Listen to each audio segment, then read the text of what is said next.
Quand on m'a donné ce conseil, ça m'a rassuré et le stress est redescendu. Donc l'inspiration, oui, il faut que j'aille la chercher et que je me remémore des moments et des souvenirs, mais c'est quand même quelque chose qui fait partie de moi. Donc j'essayais régulièrement de me filmer. Je trouve que c'est hyper dur comme exercice. Moi, à la base, j'aurais jamais pensé le transformer en récit et on est venu me le proposer après avoir vu le spectacle. Ce qui me plaît, c'est d'avoir un corps travaillé. Du coup, de plus en plus, je me dis, ok, j'écrirai debout, je me poserai, je ferai une petite impro. Bienvenue sur La Plume, le podcast sur l'écriture et la créativité. Pas l'écriture parfaite, l'écriture vivante. Celle qui démarre dans un carnet, dans un rêve, dans un vertige ou une urgence. Je suis Laurence Vessière, actrice, autrice. Et dans chaque épisode, je reçois quelqu'un qui a suivi sa plume jusqu'au bout. Aujourd'hui, je reçois François Mallet, comédien, auteur, danseur sur glace, bipolaire et gay. Oui, les 5. Dans cet ordre, il vous dira pourquoi ou pas. Il joue actuellement son 2e seul en scène qu'il a également adapté en livre. On parle de ses conseils d'écriture au quotidien, écrire chez les autres, accepter le brouillon, l'influence inattendue du sport de haut niveau sur sa discipline d'écriture et de la différence entre écrire pour la scène et écrire pour la page. Comment on passe de l'un à l'autre sans tout perdre. Son premier conseil pour ceux qui veulent écrire ? Hospitalisez-vous. Je vous laisse découvrir pourquoi. Alors bonne écoute avec François Mallet. Bonjour François Mallet. Bonjour Laurence Vessière. Alors tu es comédien, tu es auteur, dans ta riche vie artistique, tu as aussi été patineur.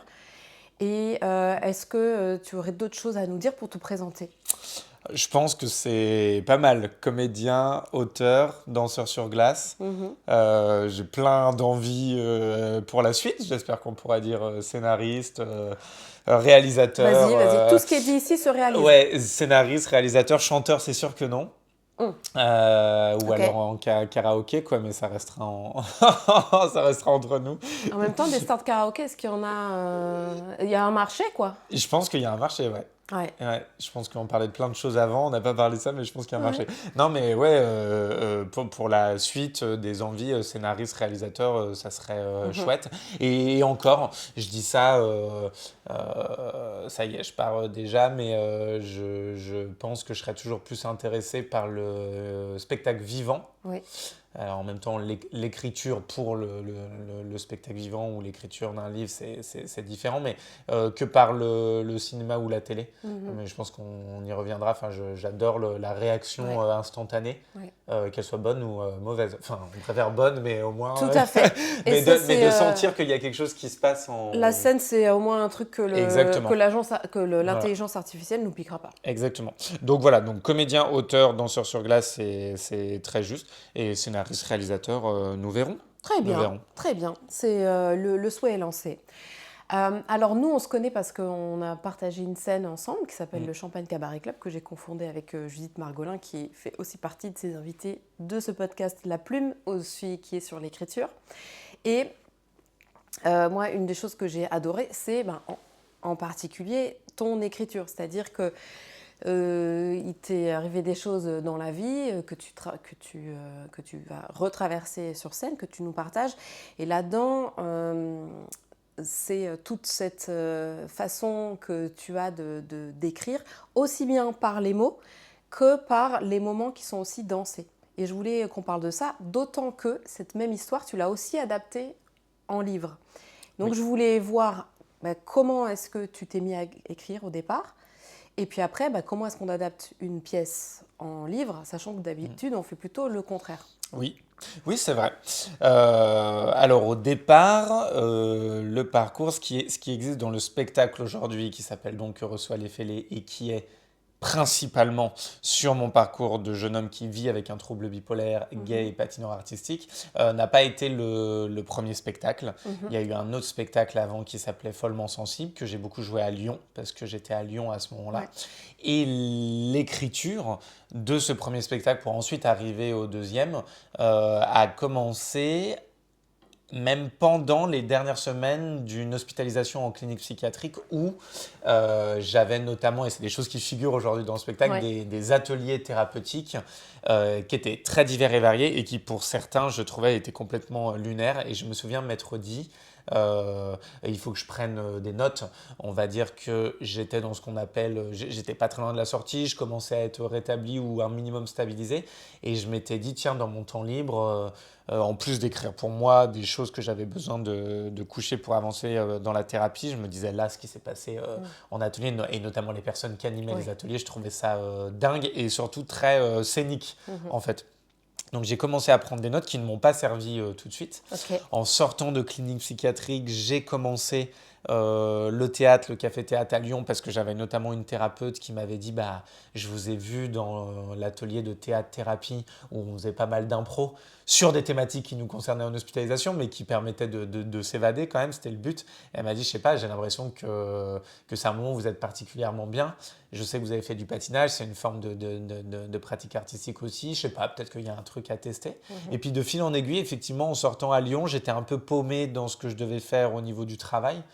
J'avais plus du tout envie d'être journaliste, j'avais fait une formation dans ce sens-là, donc j'ai commencé des jobs alimentaires et j'ai commencé le café-théâtre où là on était en troupe, donc là on n'écrivait pas. Ouais. C'était des sketchs un peu à la Palma de la Roque qui étaient déjà écrits et qu'on jouait. Que vous Mais repreniez qu'on reprenait, ouais, exactement. Ok. Et j'ai adoré. Et en fait, au bout d'un an, j'ai découvert le concours qui existe toujours aujourd'hui, qui s'appelle Candidator, Oui. et qui se jouait sur Paris et sur Lyon.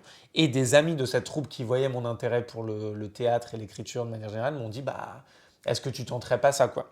Et c'est là que j'ai commencé à écrire les premiers sketchs. Je suis retombé il n'y a pas très longtemps en faisant du tri sur mon ordi sur les premières vidéos. J'allais dire c'est l'angoisse. C'est dommage de porter ce jugement-là non, parce que c'est chaque collector, étape, c'est c'est collector. Ouais. collector, et ouais. Ah ouais, c'est collector. Et de fil en aiguille avec ce concours, en passant les étapes, je suis arrivé sur le premier spectacle Follement sensible qui, lui, parlait de sensibilité au sens large, parce que je pense qu'on est nombreux et nombreuses à être comme ça au début. Tu tournes un petit peu autour Oui. du pot de ton vrai sujet, et c'est finalement 3 ans après que Heureux soit les fêlés, on va dire, au centre de la thématique santé mentale et des thématiques que je voulais aborder, est né, nourri forcément de ce que j'avais fait avant. Voilà, et donc, mais l'écriture, en tout cas, a commencé en clinique psy. Ouais. Vraiment, si on D'accord. veut être, Donc, si on veut être clair. si vous voulez un En conseil 2017, pour quoi. vous y mettre, allez en clinique. psy. Hospitalisez-vous. Voilà, très bien. Alors, j'avais d'autres questions pour toi. Mhm. C'est quoi, est-ce que tu as des habitudes d'écriture, des rituels, des routines, ou est-ce que tu laisses l'inspiration venir à toi? Ouais, un peu, j'ai envie de dire un peu les deux, mais Ouais. j'ai pas un peu les deux pour cette question de régularité et aussi en même temps de laisser l'inspiration venir. Mais, et on m'en avait parlé au début, et je pense que c'est peut-être surtout vrai dans le stand-up, mais qu'en seul en scène, on pourrait s'y atteler aussi. On m'avait dit l'écriture, et je crois assez à ça, c'est un muscle. Et même si ton but c'est d'écrire des vannes, même les jours où il n'y a pas forcément de la vanne qui vient, c'est intéressant d'écrire pour muscler. Ça, j'y crois dur comme fer, mais on ne peut pas dire que je sois quelqu'un qui écrive tous les jours, loin de là, et même des fois toutes les semaines. Je me suis rendu compte que je fonctionnais vraiment par période, donc que j'étais pas régulier dans l'écriture. Ça a été la même chose pour le spectacle et encore plus pour le livre où j'ai vraiment fonctionné en résidence, donc c'est-à-dire 3-4 jours, soit chez moi, soit chez des amis à la campagne, et où là, je m'y mets et à la fin d'ailleurs, j'aimerais que ça dure plus longtemps parce que j'ai pas envie d'arrêter. Mais je ne suis pas du tout quelqu'un qui écrit tous les jours, voire toutes les semaines. Et quand tu fais des résidences, tu dis 3-4 jours chez les amis ou autres, c'est toi qui te le mets dans l'agenda? Oui. Ou c'est parce que tu as des... Parce que par exemple, pour ton livre, tu étais accompagné par une maison d'édition. Ouais. Donc, est-ce que tu avais des rendez-vous de rendu? Oui, ou... oui, j'avais des rendez-vous de rendu, mais qu'on s'était fixé, on va dire, d'un commun d'accord. Il n'y avait rien qui était imposé, D'accord. mais on s'était mis un calendrier de, bon, bah, si le manuscrit est à rendre pour dans un an, en général, quand on écrit un roman ou un récit pour une première fois, c'est bien de s'y prendre tant de temps à l'avance, de se laisser du temps à la fin pour corriger. J'ai été accompagné par une co-auteure à la fin, mais ça venait quand même on va dire, de ma motivation, de ma détermination et de mon organisation à moi, le fait que, Ouais. j'ai commencé cet été, je laisse 1 mois et demi et puis après je veux de nouveau un temps de résidence. Je suis très organisé, donc en fait les moments où je vais écrire, ça part d'abord d'une organisation pour un rendu très terre à terre, on va dire, et après dans ces périodes-là, quelque part je me dis bah là j'ai 5 jours qui sont balisés pour l'écriture, Il y a forcément des idées qui me viennent un peu avant que je note, mais je vais chercher à stimuler quand même la créativité et l'imagination dans ces quelques jours-là. Mhm. Euh, Parce que je me suis rendu compte que par exemple chez moi, j'étais pas, alors que j'adore mon environnement chez moi, mais comme j'y passe beaucoup de temps Oui. autre qu'artistique, ça m'arrive de répéter des fois chez moi dans le salon, etc. Mais que c'est pas forcément là que j'écris le plus et que j'écris le mieux. Mhm. J'ai pas forcément besoin de sortir de Paris, voilà, mais des fois un bureau à la SACD, la Société des auteurs, Ouais. compositeurs, dramaturges, ça me permet de m'isoler un peu. Donc, quand l'imagination vient, et je pense qu'on est nombreux et nombreuses comme ça, je note les idées pour surtout pas oublier, parce que le nombre d'idées que j'ai oubliées le soir en allant me coucher, en me disant Ouais. demain je m'en souviendrai. Mais j'ai pas de. Une fois que je m'y mets, j'ai pas de rituel, j'ai pas un truc qui va forcément déclencher où je vais me dire du jour au lendemain, ok, là demain il faut que je Ouais. parte, il faut que j'aille écrire. C'est assez irrégulier.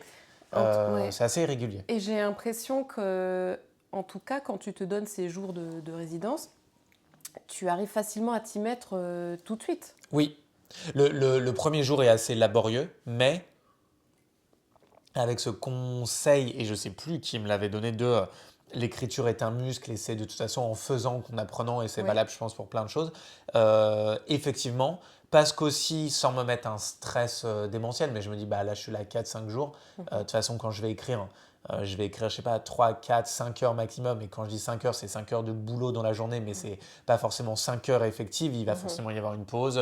Je suis quelqu'un qui a beaucoup besoin, je me lève, je marche, j'ai besoin de parler à voix haute, de relire ce que je viens d'écrire à voix haute. On Ouais. le sait, entre ce qui est écrit au premier jet, ce qui va rester, des fois il y a la moitié qui vire, mais. Et du coup, je me dis, bah, il faut s'y mettre le plus vite possible. Et j'ai accepté que, notamment dans le style d'écriture, même quand j'ai commencé à écrire dans un style qui me convient, mais qu'il y a une pause d'un mois et demi et que je m'y remets, les premières pages du premier jour, je trouve qu'elles sont toujours poussives. Et dans le style et dans les mots, ça prend plus de temps. Et puis après, la machine se met en route. Et ça m'arrive effectivement de me dire, on va se dire, je vais bosser entre 3 et 5 heures par jour. Et si jamais ça faut se relever le soir de 22 heures à minuit, je me prive surtout pas, quoi. Je me laisse la liberté là-dedans. Ouais. Mais effectivement, je me mets un peu en rouleau compresseur de il faut écrire là. Et puis peut-être que jusqu'ici ça a marché aussi parce que c'est un thème, alors c'est ce que j'appelle de l'autofiction, c'est-à-dire que c'est moi sans être vraiment moi, mais ça part du parcours et puis c'est réécrit avec mes souvenirs, ma réinterprétation, mais ça part quand même de mon histoire. Donc l'inspiration, oui, il faut que j'aille la chercher et que je me remémore des moments et des souvenirs, mais c'est quand même quelque chose qui fait partie de moi. Le jour où ça sera, si ça m'arrive complètement de la fiction, Ouais. je pense que ça va peut-être changer ma manière d'écrire et de me poser parce que l'imagination, là, mon imagination, ce qui était bien, c'est que je me remémorais des moments et après, je voyais comment je pouvais les romancer ou non, changer le style d'écriture ou non. Est-ce que là, je suis plus incisif? Est-ce que je suis plus cynique? Quand c'est vraiment de la fiction pure et dure et de l'imagination Ouais. pure et dure, ça viendra peut-être. Je pourrais peut-être pas me dire là dans 2 semaines, je pars 5 jours en résidence d'écriture et il va falloir écrire coûte que Ouais. coûte, quoi. Produire tout ça. Ouais, Bah, tu verras, après moi je suis pas sûre qu'on écrive de la fiction totale qui nous parle pas du tout. Je pense qu'on est quand même attiré par des sujets, des thématiques des qui histoires, nous parlent un peu bien au sûr. départ. On va pas réinventer totalement, mais bon, écoute, on verra quand on sera là et tu pourras nous en parler.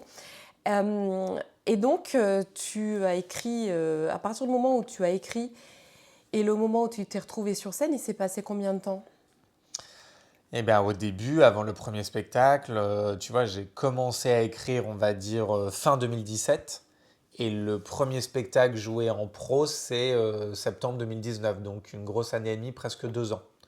À Et écrire, à tester des ouais. choses. Ah, et là, tu testais des bouts C'est sur ça, je scène. testais des bouts via le concours Candidator. Des fois, je me souviens, à Lyon, les gens me prenaient vraiment pour un fêlé, pour le coup, c'est le cas de le dire, mais je le suis. Donc, ça m'arrivait de répéter face à mon ordi, de me filmer avec photo bouffe là sur Oui. Mac, donc qualité pourrie, mais juste pour me voir dehors dans un parc, que ce soit été, automne, hiver, printemps.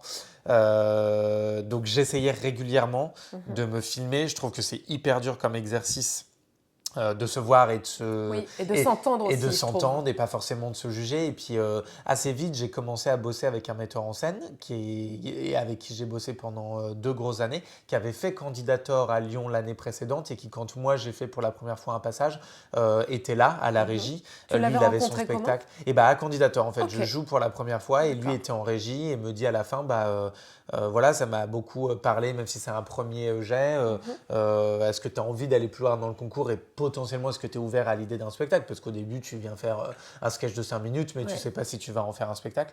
Et on a bossé comme ça jusqu'à ce que j'ai la programmation au Boui-Boui en 2019 parce que Mhm. le concours à Lyon se jouait beaucoup au Boui-Boui. Et à force de me voir venir jouer, le directeur m'a dit bah, on peut faire un showcase, donc une Mhm. date test d'1 heure, tu te filmes et puis on voit. Donc ça a été comme ça le long processus.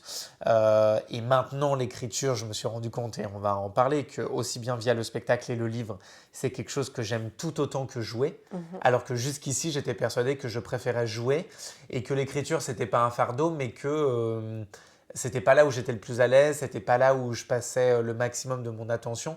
Et en fait, je me suis rendu compte que, spoiler alerte, mieux c'est écrit, plus facile à jouer Oui. c'est. Mhm. Voilà. Je posais beaucoup plus d'attention et d'abnégation et de labeur sur le fait de répéter, de répéter, de répéter un peu comme une machine les choses, alors qu'il n'y avait pas assez d'attention qui était portée sur l'écriture. Ouais. Mais parce que c'est quelque chose qui s'apprend. Et comment tu Euh, t'en es rendu compte?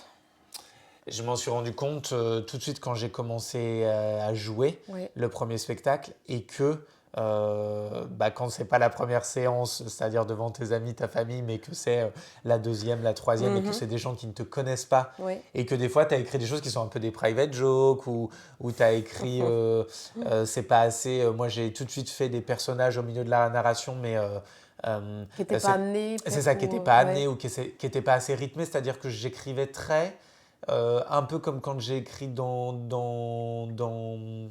les premières pages du livre et que j'ai remanié, c'était très littéraire. Mhm. Et du coup, je me disais, bien écrire, c'est avoir des tournures littéraires. Puis je venais du milieu de formation journalistique, donc voilà. Alors qu'en fait, bien écrit, en fonction de qui est ton personnage, de quel est son corps, de quelle est son Ouais. histoire, bien écrit, des fois, ça veut dire juste des mots, ça ne veut pas dire des phrases, c'est des intentions qui reviennent. Et moi, j'avais tendance à écrire des phrases qui étaient trop longues, trop alambiquées. Et du coup, en termes de rythme, ça perdait les gens. C'était pas Ouais. assez incisif. Et comme j'avais pas de formation théâtrale à la base et que j'avais besoin aussi d'être coaché sur le jeu et sur la mise en scène, le tout faisait que le sketch était très long Mhm. et que du coup, Ouais. en termes de rythme, voilà, je sentais qu'il y avait peu d'accroche avec le public. Et Et, ça a duré plusieurs mois. ouais, et toi, en plus, tu peux avoir une approche très corporelle aussi. C'est-à-dire, est-ce que des fois, tu commences par le corps pour Oui, trouver des personnages? oui, mais pas assez. Je travaille, Maxime, le chorégraphe avec qui je travaille, là je sens qu'on va avoir besoin, et avec Quentin à la mise en scène, parce qu'il y a des choses que j'ai continué à réécrire, et donc il faut qu'on se mette d'accord sur est-ce qu'on part sur ce texte-là, que je le teste une première fois, qu'on valide, qu'on change, et ça j'adore. Mais oui, d'où, c'est ce que je te disais tout à l'heure, il y a des fois j'ai cet impulse et qui vient certainement du patinage et du milieu de la danse de manière générale. Et puis même, j'aime bien faire les choses. Je parle beaucoup en marchant chez moi, mais sur Mhm. des thèmes qui ne concernent pas le spectacle. Donc oui, il y a des impulses où des fois je me dis, attends, en fait, comment est-ce que tu pourrais l'imaginer? Et c'est pas du tout le corps qu'on va garder pour l'objet final sur Mhm. scène que les gens vont voir dans le théâtre en représentation. Mais il y a quand même un truc, je me dis, ok, il ou elle pourrait peut-être se tenir un peu comme ça, ou alors, et même sans avoir trouvé le positionnement corporel final, la voix finale, ça va m'aider à Mhm. m'extraire de ce truc où je me dis, ok, j'ai n'importe quoi, ça va être ma prof de patin. Ouais. Bon, en fait, quelle est la phrase qu'elle pourrait dire? Et en fait, j'essaye de me remettre dans des situations, mais heureusement que je travaille avec une équipe parce que je vois que je vais arriver à avoir certaines intuitions, mais que ça va être brouillon. Mhm. Et c'est pas grave, en Ouais. fait. Et j'ai accepté. Ça me faisait péter des câbles au début parce que même en travaillant avec une équipe, je voulais arriver dès les premiers tests Ouais. avec eux et avec elles sur quelque chose qui Mhm. soit presque un produit déjà fini. Et en fait, non. Et je Ouais. connais peu de personnes qui sont capables de travailler tout Oui. seul ou toute seule. Mais ça me demande un vrai effort de me dire, OK, je vais avoir une intuition, moi je vais présenter ça, puis on va transformer. Mais oui, oui, je considère ça essentiel Et puis, parce que je viens de cet univers-là et que comme ce qui me plaît, c'est d'avoir un corps travaillé, bah, du coup, de plus en plus, je me dis, OK, Mm. j'écrirai debout, je me poserai, je ferai une petite impro. Voilà. Oui, parce que toi, donc, tu disais tu n'avais pas une formation théâtrale au départ, mais ta formation, tu as fait de la danse, tu as fait beaucoup Ouais. de patins à un niveau de compétition. De On peut compétition, dire ouais. professionnel même. Alors, bah, professionnel, j'ai jamais su parce que professionnel, c'est peut-être à partir du moment où tu fais des compétitions dites professionnelles quand tu es en équipe de France ou que tu es rémunéré pour ça, mais en tout cas à haut niveau. Oui, C'est-à-dire, tu peux faire du haut niveau sans être professionnel, c'est-à-dire que le haut niveau, il y a tout cet aspect de mes 4 5 dernières années, c'était tous les matins de 6 h à 8 h, c'est tous les ça. midis Et tu de as midi à commencé 14 à heures. 8 ans, Et c'est j'ai ça. commencé à 8 Voilà. ans. Donc, Et on va dire de mes 13 14 à 18, c'est 4 5 grosses années ouais, où tu ne vis, manges, dors et réfléchis qu'en fonction de ça, quoi. ouais. Et tu as aussi fait beaucoup de danse. Oui, à côté, on avait de la danse au sol qui était beaucoup moins poussée que si j'étais dans une formation de danse classique ou danse contemporaine. Mais oui, oui, hors glace, on en faisait aussi. Et forcément, ma première formation, c'est ça.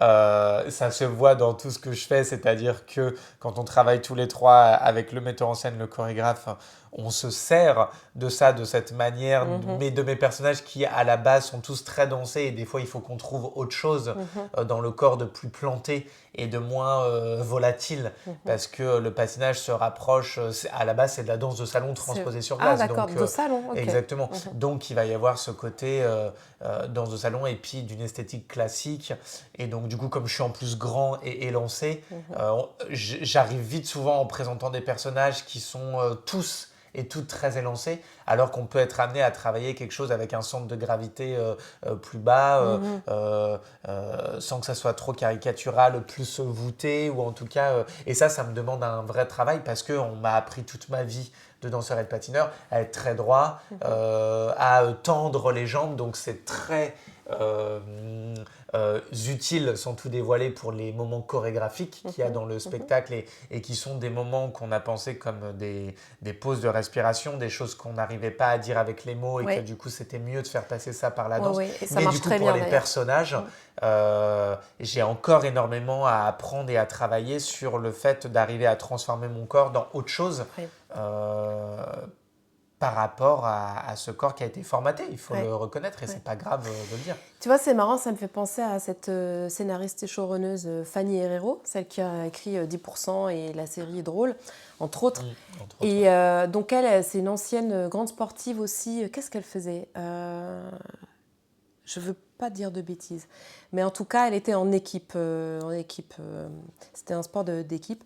Et elle est très sensible au corps et que donc quand elle pense à ses personnages ou même quand elle voit les comédiens qui viennent passer les castings pour jouer les scènes qu'elle a écrites, Mm. elle est très attentive au corps et comment les gens déambulent dans l'espace. Ouais. Donc elle a aussi ce rapport très fort au corps. Tant mieux. Donc voilà, j'espère que tu travailleras avec elle puisque vous avez déjà plein de points communs.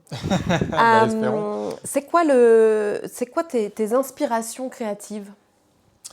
Il y en a plusieurs. Elles sont surtout, encore une fois, mais parce que c'est ce qui me concerne actuellement, Oui. du côté du spectacle vivant. Je vois par exemple que dans le vaste monde qui est l'humour et on va dire auquel j'appartiens, même si plus on avance, plus le spectacle, on va dire, appartient à la catégorie que j'appelle le seul en scène, c'est-à-dire que aussi bien dans la forme ce n'est pas du stand-up, mais que dans le fond, ce qui prime avant tout c'est l'histoire et il y a des moments qui sont pensés pour être drôles et ils sont drôles et Oui. d'autres qui sont pensés pour être différents et ils sont Mhm. différents.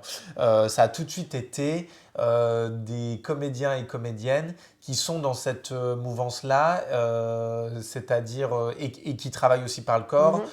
J'adore Valérie Lemercier, quand bien même je ne l'ai jamais vue sur scène. Ah ben là, elle joue là, elle actuellement. joue actuellement, je sais, donc il faudrait que je me bouge. Voilà. Voilà, c'est le moment de y aller. Donc des personnes comme Valérie Lemercier, aussi bien dans l'humour, Oui, pas oui. sans rire dans cette mouvance-là.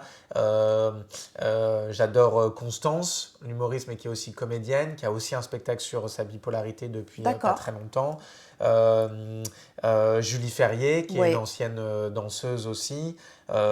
Audrey Lamy, Alex Lutz, Vincent De Dienne, donc des personnes, pour le coup, parce que quand j'ai commencé dans le milieu de l'humour, je me disais, ok, il faut que je m'inspire beaucoup du milieu du stand-up et on va dire, j'espère ne pas être trop réducteur, mais en tout cas du milieu de la vanne pour la vanne et de cette efficacité-là. Oui.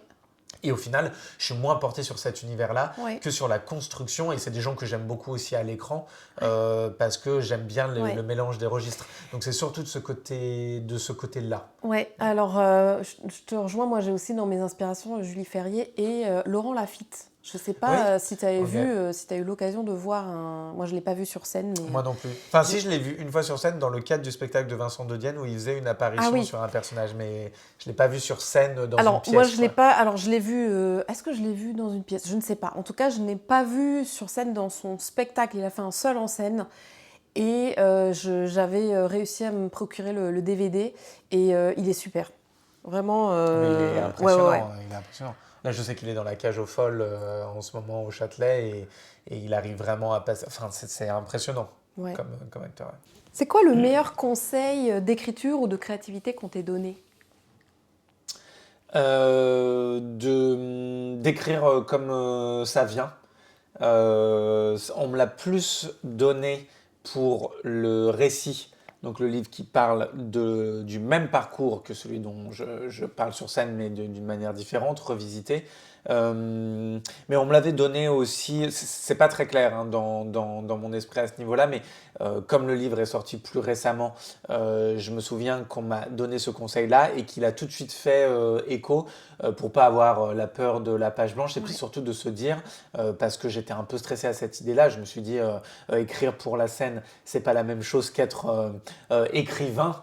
Et en fait, je sais pas quel terme on peut utiliser, je préfère utiliser auteur que écrivain, mais voilà, peu importe le terme qu'on choisit, mais je m'étais dit, mince, est-ce que je vais avoir un style à moi? Est-ce qu'il faut chercher un style? Et puis, quand on m'a donné ce conseil, ça m'a rassuré et le stress est redescendu parce que je me suis dit, tu vas trouver ton style et il n'y a pas à s'inventer une personnalité. Et c'est un peu dans ce sens-là que je le prends, c'est-à-dire, oui, après, il va falloir que ça soit travaillé. Encore une fois, quand on travaille des personnages, ils et elles ont des identités fortes, donc tu écris pas de la même manière, c'est pas les mêmes types de phrases, les mêmes mots, le même langage.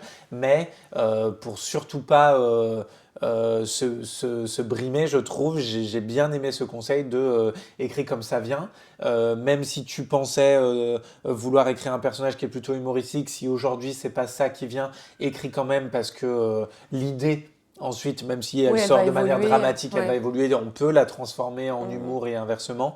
Donc, d'écrire comme ça vient, et encore une fois, le plus possible, même si je ne le fais pas tous les jours. Ouais. Et force de ton expérience, de ta expérience maintenant de deux seuls en scène et d'un livre, quel est toi le conseil que tu peux donner? D'être conscient, et ça va du coup je pense avec la dynamique de travail et la rigueur, même si elle n'est pas forcément tous les jours ou toutes les semaines, de se dire, enfin cette chose ambivalente, c'est-à-dire un mélange du conseil qu'on m'a donné, à savoir écrire comme ça vient et de ne pas se... Quand je dis écrire comme ça vient, c'est de ne pas se mettre de barrière, de ne pas se limiter, de ne pas se dire ah ça passera jamais sur scène, ça j'ai un peu honte, donc de ne pas se limiter et en même temps d'avoir conscience que dans les premiers jets, je trouve qu'il y a toujours quelque chose d'intéressant à garder, c'est l'âme, mais que par contre, ça sera en général, il me semble, quelque chose qu'il va falloir retravailler plusieurs fois et que c'est jamais ce qu'on garde de manière définitive en termes de rythme, en termes de justesse et de rigueur. Ouais. Donc un peu ce truc ambivalent de on va pouvoir garder l'âme, mais le conseil que je peux donner, c'est de se dire que il faut s'y mettre parce que je connais peu de personnes qui me disent je suis monté sur scène avec la V1 de ce que j'ai écrit. Carrément monté sur scène, c'est clair. Voilà, c'est ça que je pourrais donner. Ouais. Et justement, donc toi, Rétro-planning. toi, tu fais des rétro-planning? Un peu, des fois qui sont pas ultra stricts, mais où Ouais, je me dis, si la nouvelle version du spectacle, je sais pas, je veux la jouer en oui, mai, c'est pas en répétant le 8 mai pour le 15 mai et du coup en écrivant le 20 avril que je vais être content de ce que je vais faire sur scène le 15 mai, quoi. ouais, Je trouve que c'est risqué. Après, il y a des gens qui... Et puis plus on écrit en général, plus on s'améliore, donc on a moins besoin de se prendre la tête et d'écrire très ouais. longtemps à l'avance, mais... Enfin, moi, j'ai besoin de raturer. Et puis, je sais pas, ce que je joue sur scène, aussi bien en termes d'écriture et de mise en scène, c'est la V1000, quoi. Ouais, ouais, c'est vrai. Parce qu'en plus, il y a des sous-versions, c'est-à-dire qu'on on va pas réécrire 1000 fois pour la Non, V1000, mais c'est des fois on change une phrase, un mot, un paragraphe, dire ah non finalement cette phrase aujourd'hui elle a plus de sens, c'est plus les mêmes sujets, enfin les sujets de société évoluent aussi et donc on dit plus les choses comme ça et donc c'est vrai que des fois je trouve qu'on reprend des choses qu'on joue 1 an, 2 ans oui, après oui, et il y a un truc où moi il y a des choses j'ai plus envie de les jouer déjà parce que je suis plus alignée, je suis plus la même personne, j'ai traversé d'autres choses et donc là, non, je peux plus raconter ça. mm, Je suis très contente et fière de ce que j'ai fait. Et puis si j'en suis là aujourd'hui, c'est parce qu'il y a eu d'autres tout choses ça avant, écrites ouais. et d'autres scènes avant. Mais il y a des trucs, je pourrais plus les dire. Et ça, c'est très intime, quoi. C'est vraiment Oui, une sensation à l'intérieur. Tu te dis, ça, non, je peux bien sûr. plus. Bien Ouais. sûr, et c'est drôle, tu vois, actuellement, je suis dans une pleine réflexion là-dessus parce que à la fois le spectacle est en train de prendre un bel essor et du Ouais. coup c'est chouette et du coup personne n'a envie de s'arrêter quand c'est le cas et en même temps euh, quand tu parles de ton parcours quand bien même il est forcément fictionné, romancé à Mhm. certains endroits et du coup c'est le cas sur scène et ça a été le cas avec le livre, de plus en plus je me dis bah euh, entre guillemets, il va être temps de penser à autre chose, ou en tout cas de Ouais. continuer à transformer Ouais. la forme pour ne pas s'ennuyer et se scléroser, et parce que, comme tu le dis, en rapport avec ce parcours-là, la vie continue, et Mhm. du coup, il y a des choses, et c'est pas grave du tout, mais qui sont plus du tout à l'ordre du jour, quoi. Ouais, ouais, ouais. Puis en plus, je sais pas si, enfin, là, ce qui serait intéressant, peut-être une prochaine étape pour toi, ce serait de l'adapter en unitaire ou en film, ou ça, évidemment, ce serait passionnant. Et je te souhaite, puisque tu as envie de peut-être faire du scénario et de réaliser. Mais il y a un peu ce truc aussi de dire, mais je ne suis Bah, pas ma que ça, maladie, je ne suis pas la maladie que j'ai été, exactement. c'est une maladie que j'ai eue, mais je ne suis pas que ça. Donc il y a aussi ce truc de vouloir être vu autrement, Bien sûr. puis au bout de Et puis quelques la années, peur, des fois, moi c'est une ouais, peur, je me permets d'en parler,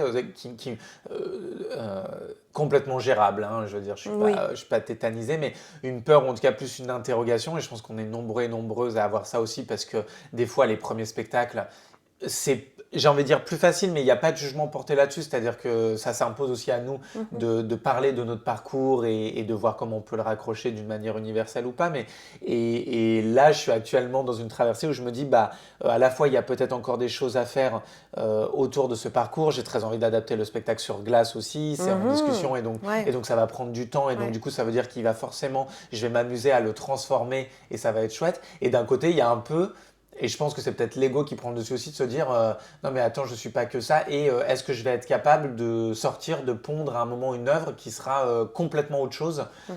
Et en même temps je te rejoins que ça soit de la fiction pure ou pas, on s'inspire toujours des épreuves qu'on a traversées, Mhm. des histoires qu'on entend dans notre entourage, famille, amis, couple, et que du coup, peut-être qu'il n'y a pas lieu de s'inquiéter outre mesure et que de toute façon, on crée forcément à Ouais. partir de ce qu'on voit. Mais je suis un peu dans ces eaux-là, Ouais, je en ce moment, comprends. de se dire, quand ça va s'arrêter, est-ce que je vais arriver à me réinventer? Ouais. Bon, Voilà. après, tu pourrais tirer le fil et aussi ouvrir des centres d'accueil, Exactement. etc., Ouais. faire partie de sites où il y a des quiz de dépistage, etc., etc. Ça pourrait aussi être un autre projet. Mais j'ai l'impression que tu as envie de faire aussi autre chose. Alors, c'est quoi le cliché pour toi d'écriture qui n'est pas vrai? As-tu une idée? Bonne question. Est-ce que tu avais une idée d'un De... cliché avant de t'y mettre Ouais. et en le faisant, tu te dis ah tiens, c'est marrant, c'est pas ça. Bah, j'avais le j'avais le cliché, et du coup aussi bien pour le livre, mais avant pour le spectacle, que on était soit auteur, soit comédien, soit Mhm. acteur, soit bon avant sportif, mais Ouais, que tout était cloisonné. ouais. Ça c'est un cliché et ouais, ouais, vraiment une croyance en tout cas, plus une croyance tu vois qu'un cliché que j'avais et que du coup euh, bah, peut-être faute de moyens ou de temps, j'allais me mettre à écrire et j'étais OK avec le fait d'écrire, mais que du coup, ça serait jamais bien parce que c'est pas mon métier de base, et qu'il il y a forcément des formations très techniques et artistiques qui existent et que si tu ne passes pas par ces formations, tu ne seras jamais un bon auteur ou une bonne Mhm. autrice. J'avais ça comme Ouais, croyance. ouais, Voilà. je comprends. Et que en fait, comme tout, ça s'apprend. Et que c'est très intéressant de échanger sur ces pratiques avec d'autres personnes et de se nourrir. Je suis persuadé que c'est aussi en lisant, c'est aussi en allant voir d'autres spectacles et des Mhm. films que à travers, surtout si tu les revois, tu peux voir quels sont les mécanismes d'écriture et de mise en scène et que du coup tu progresses. Mais j'avais un peu cette croyance-là limitante Mhm. de ouais, moi je vais vite fait mettre, voilà, gratter, mais ça sera jamais bon. Et je pense que c'est peut-être jamais parfait. Mais qu'en fait, quand je revois, c'est ce que je te disais, les vidéos, donc j'ai plus le texte sous les yeux, mais je vois bien quel a été le texte et comment il est joué et mis en scène et présenté. Bah en fait, les progrès, ils sont évidents Mhm. et parce que ta personnalité et avec l'âge, le fait de maturer, tu t'affirmes et que voilà, j'avais cette croyance très limitante qui m'a fait un peu tort, je pense, au début, qui a retardé le moment où je pouvais être fier de ce que j'écrivais. Mhm. Mm. Ok. Et donc là, tu as adapté ta pièce en livre. Comment s'est passée cette transition? Alors déjà, globalement, c'est un processus que j'ai adoré, hein. Ah, Et génial. je te le disais là juste avant, je suis très excité maintenant qu'il est sorti par le fait de voir l'objet. Donc Mhm. j'assume, hein, il y a forcément une part d'ego, mais et quelque part, c'est pas tant de se voir parce qu'il y a ma photo sur la couverture, mais c'est plus de se dire que l'objet existe, un Mhm. spectacle, les gens le voient sur scène, donc évidemment que ça existe. Et toi, tu as le texte sur ton ordi ou en version papier et il y a des vidéos qui existent, donc c'est une preuve d'un objet qui existe en tant que tel, mais c'est pas la même chose qu'avoir un objet dans la main. Donc Mhm. ça, petite parenthèse voilà fermée, je trouve ça extraordinaire quoi. Ouais. Et de se dire que Et quand je bravo serai plus d'ailleurs. là, Mhm. il Ouais. sera quelque part. Bref, on s'en Ouais. fiche de où il est, mais il Sur sera là, quoi. dans des bibliothèques. Exactement. Mhm. Euh, Déjà, ce qui a été incroyable, c'est que j'ai eu la chance qu'on me propose ce projet et que c'est pas moi à la base, j'aurais Ouais. jamais pensé le transformer en récit. Et on est venu me le proposer après avoir vu le spectacle, donc j'ai vraiment fait confiance aux gens qui Ouais. sont venus me le Comment proposer. ça s'est passé, ça d'ailleurs? Il y a quelqu'un qui est venu, Ouais, qui faisait partie de maison d'édition, exactement, une éditrice indépendante et qui tu maintenant est savais? indépendante. Non, je ne savais pas. Ok. Qui est venue voir le spectacle. D'ailleurs, à la base, c'est une amie de cette éditrice qui est venue voir mon premier spectacle à Lyon, Follement Sensible, Waouh. qui en a parlé à elle, qui a vu des vidéos sur Internet et vu qu'il y avait des choses qui pouvaient être intéressantes, qui ensuite est venue voir Heureux soit les fêlés et qui ensuite m'a présenté à des maisons d'édition. Donc, long parcours. Mhm. Et le chemin n'a pas été facile. On est passé par plusieurs maisons d'édition avant que ça marche. Donc vraiment Stéphanie, merci C'est un petit d'avoir message pour Stéphanie. d'avoir tenu bon. Et puis donc on m'a dit évidemment il y aura un accompagnement parce que c'est pas rien de se lancer dans l'écriture même si c'est un parcours que tu connais et que tu vas transformer mais être primo auteur ou primo autrice c'est quand même une sacrée aventure. Et puis quand voilà chez Larousse ça a été validé, on est parti, on m'a dit voilà on te conseille une co-auteure et qui finalement est venue sur la fin du processus, c'est-à-dire que j'ai écrit à deux mains et puis elle m'a conseillé à la fin et c'est génial parce que je pense que comme le metteur en scène m'amène à retravailler l'écriture du spectacle, Camille m'a amené à retravailler tel paragraphe. Hmm. Ok, l'idée elle est là, mais si tu changes juste ça, je pense que ça va prendre en force et en maturité. Comment tu l'as trouvée cette personne? Alors, on me l'a présenté. D'accord. Elle a l'habitude de travailler avec des maisons d'édition, Ok. donc on me l'a présenté. Elle est venue voir le spectacle, ça lui a beaucoup plu, ça lui a permis de voir comment elle allait pouvoir m'accompagner. On a bien matché, donc c'était chouette. Mais ouais, l'écriture du livre, j'ai tout de suite plongé dedans, Mhm. avec notamment ce conseil de, puisque c'est ton parcours aussi, prends le temps de faire un plan. Au début, je voulais quelque chose qui était moins chronologique que le spectacle. Et puis on m'a dit, tu sais, et c'est pas que t'es pas bon à l'écriture, c'est que pour des récits comme ça, des choses qui sont pas chronologiques, et même en étant chronologique, il y aura forcément des flashbacks.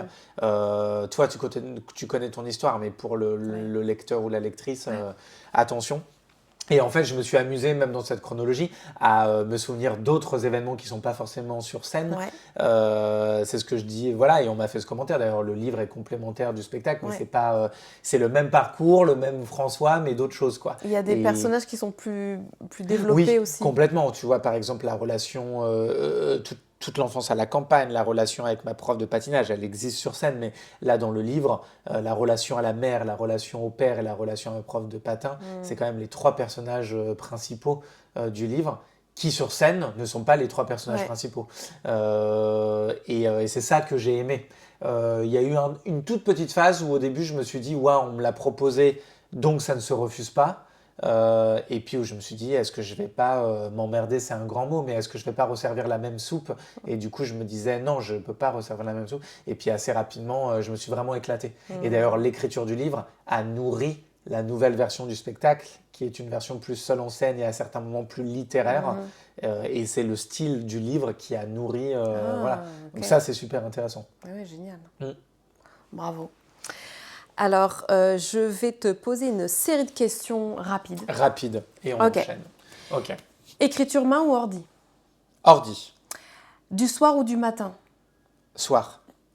Dans un café ou chez toi? Café. Ou autre? Bureau, en dehors de chez moi. Et bureau en dehors de chez toi, c'est quoi? Donc SACD? SACD, ou alors, en fait, quand je dis bureau, ça peut être vraiment dans une chambre, mais pas chez moi, chez les amis ou au hôtel ou que sais-je. Il y aurait un Airbnb des auteurs à créer? Oui, ça doit exister. Oui, ça doit exister, ouais. Manuel de méthodo ou conseil d'amis? Conseil d'amis et de pros. Il y a des pros en particulier que tu recommanderais? Mon premier metteur en scène à Lyon, Félix Lebras. Celui de Candidator. Exactement, de Candidator, qui avait un spectacle à Lyon après. Principalement lui, parce qu'après j'ai pris le relais. Ok. Ton envie avec ton prochain projet? De transformer ce parcours et de le présenter sur place. Ta plus grande fierté créative? Il y en a 2. Oui. Le premier sketch de toute ma vie sur scène pour Candidator, les sélections. Et puis, avec mon chorégraphe, une chorégraphie qui concerne le milieu du patinage, qui existe dans le spectacle actuellement. Ouais. Qui est le final, c'est ça? Ouais. Okay. Le jour où tu t'es dit, ça y est, je suis artiste? Pardon, il faut être rapide, c'est pas venu tout de suite, même en jouant de manière pro. Le jour où j'ai commencé à arrêter de crier ou parler trop fort sur scène et où j'ai commencé à poser ma voix. Donc je sais plus quel jour c'est du tout. D'accord. Voilà, mais où je me suis dit, le jour où et on l'est tous forcément, et je pense que ça nous arrive encore, c'est très difficile, mais le jour où j'ai vraiment arrêté d'être trop en démonstration et plus en représentation, parce qu'on est quand même en représentation, c'est nous sans être nous, il faut parler, faut capter une audience, mais voilà, je dirais ça. J'adore. Les personnes indispensables à ta réussite? Toutes mes équipes artistiques du début jusqu'à maintenant, metteur en scène, chorégraphe et mes amis aussi, qui ne sont pas et notamment celles et ceux qui ne sont pas dans ce milieu-là. Et qui me font des retours, qui viennent souvent voir le spectacle et qui me font des retours d'extérieur que j'essaye d'appliquer parce que souvent ça me parle. Un défi que tu pourrais proposer aux auditeuristes pour s'y mettre, pour se mettre à écrire? D'écrire votre plus beau crush, quel qu'il soit, ou votre plus grand chagrin, en se laissant 4 jours. Ok. Voilà. Sans condition de ça peut être 3 phrases ou ça peut être 28 pages. Donc vous avez 4 jours pour écrire votre plus grand crush. Ouais, que ça soit amoureux, amical ou une ville ou une sensation, quoi. Quand je dis Ok. crush, voilà, un souvenir D'accord. d'une sensation qui vous a transporté ou à l'inverse qui vous a mis à terre, c'est un peu violent, mais Ok, qui vous a dévasté. qui vous a dévasté. D'accord. Exactement. Donc l'aventure, quelle qu'elle soit, Quelle qu'elle soit. sous toutes ces définitions, qui vous a le plus marqué, qu'elle soit magnifique ou dévastatrice, vous avez 4 jours et après vous venez nous en parler. Dernière question, comment est-ce que tu te célèbres? Comment est-ce que tu célèbres tes succès ou tes joies? En dansant. J'adore aller danser, mais je le fais moins qu'avant. Je le fais moins depuis que je suis arrivé à Paris. Je pense que je danse moins, par exemple, Alors que qu'à tu as Lyon. plus de choses Qu'à à Lyon, célébrer alors là. que j'ai plus de choses à célébrer. J'aime bien ça. Donc ça peut être aussi bien en soirée que danser chez moi, mais tout seul aussi. Vite fait dans la rue. Alors il y a le regard de l'autre, mais ouais, en dansant